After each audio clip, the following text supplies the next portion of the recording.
يا إخواني آية اليوم سمعتها في صلاة المغرب، والله إنها مؤثرة. من أجل ذلك طلبت المصحف وفتحت على هذه الآية حتى أقرأها بين يديكم. الله سبحانه وتعالى يختم سورة المدثر بآية عظيمة جدا، يقول ربي سبحانه وتعالى فيها: وما يذكرون إلا أن يشاء الله هو أهل التقوى وأهل المغفرة وهو العظيم سبحانه وتعالى.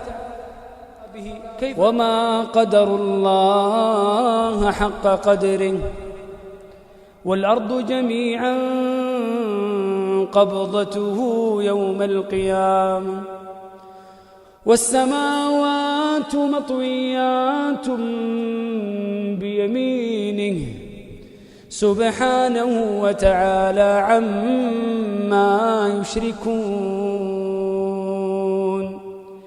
كيف لا يكون سبحانه وتعالى هو أهل للتقوى وهو الذي رفع السماء بلا عمد نراها؟ والله جل وعلا هو الذي قال في سورة الرعد: الله الذي رفع السماوات بغير عمد ترونها.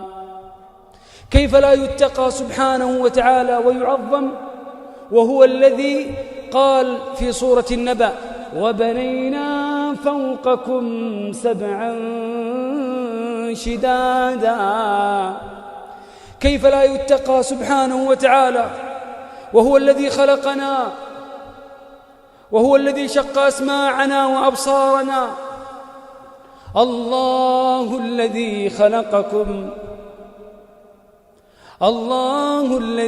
خلقكم ثم رزقكم ثم يميتكم ثم يحييكم.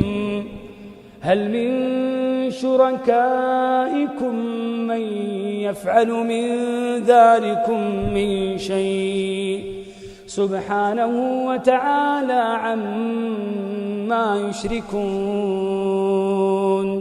قال ربي: وما خلقت الجن والإنس إلا ليعبدون. أفحسبتم أنما خلقناكم عبثا وأنكم إلينا لا ترجعون. كيف لا يتقى جل في علاه وهو الذي خلق الملائكة ولا يحصي عددهم إلا الله، خلقهم بأوصاف عظيمة: مثنى. الله عز وجل قال: الحمد لله فاطر السماوات والأرض جاعل الملائكة رسلا أولو أجنحة مثنى وثلاث ورباع.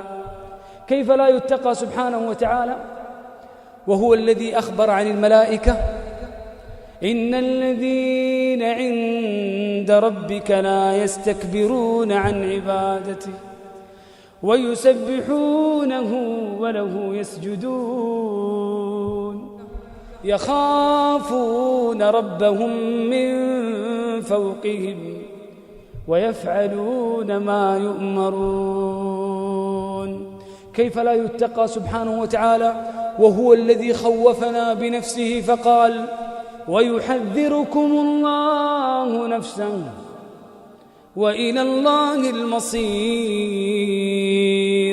ويحذركم الله نفسه والله رؤوف بالعباد.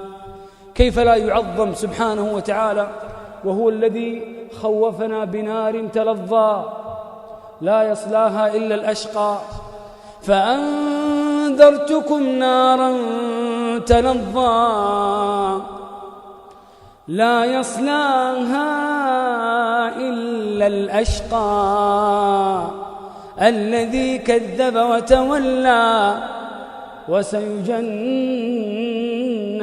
الأتقى. الله يجعلنا من المتقين.